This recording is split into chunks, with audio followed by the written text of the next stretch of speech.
kita mengidentifikasi dilema etika nike dengan melihat langsung ya. Seperti contoh kasus misalnya nih kan kita pakai kalau mungkin dari guru ke siswa. Nah kalau dia dari sebagai pemimpin di satuan pendidikan, nike lebih banyak dulu melihat guru dan pegawai. Ya.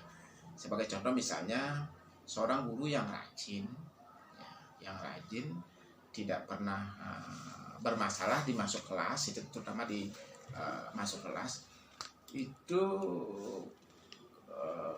kadang punya masalah di keluarga, misalnya ada orang tua atau keluarganya yang sakit. Nah ini kan dia minta izin. Nah ini dilema, menurut kan dilema etika. Kenapa demikian? Karena satu pihak dia bertugas untuk memberikan pelajaran kepada anak didik, tetapi di pihak lain ada salah satu anggota keluarganya yang sakit yang perlu bantuan dari yang bersangkutan. Bagi dia sendiri untuk mengambil keputusan seperti itu adalah ya kita lihat ya apakah penting sekali guru ini untuk membantu keluarganya atau bagaimana. Ya, sepanjang masih bisa dibantu oleh orang lain dari pihak keluarga itu, kita sarankan seperti itu. Tetapi kalau tidak, mungkin satu-satunya yang bisa menolong ya. Tetapi karena ini urgen bagi pihak keluarga dan itu sakit harus mendapatkan pertolongan, sehingga kami memberikan keputusan untuk mengizinkan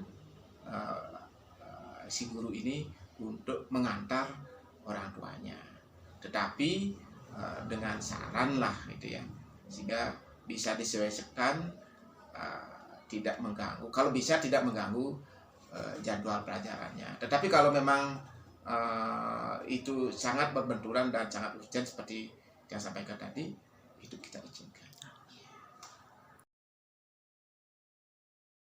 Selama ini prosedur atau SOP untuk dilema etika memang kami belum punya. Terus terang kami belum punya, tetapi ya dengan melihat situasi fleksibilitas seperti itu ya, dengan melihat kondisi yang ada, kita bisa memilah dan memilih, sehingga sebagai seorang pemimpin di satuan pendidikan lebih bijak di dalam mengambil keputusan itu sih ya. Kalau ada SOP dan prosedur itu mungkin agak kaku, tapi perlu ya, untuk kedepannya perlu. Tetapi ya selama ini ya itu aja yang kami gunakan dengan melihat situasi yang ada.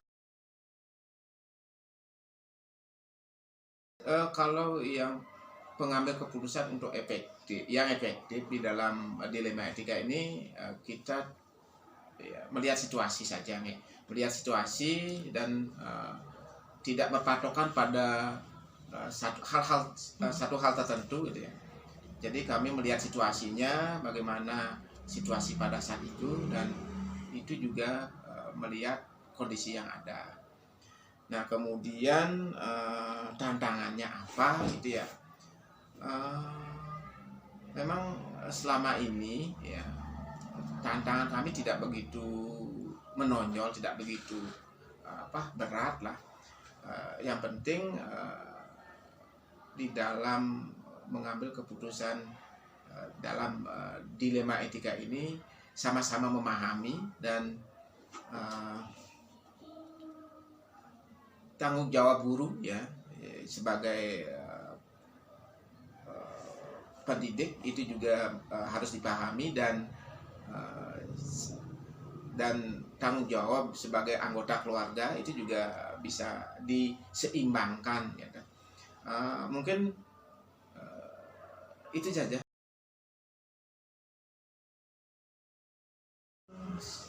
Jadi untuk selama ini ya kami tidak memiliki jadwal untuk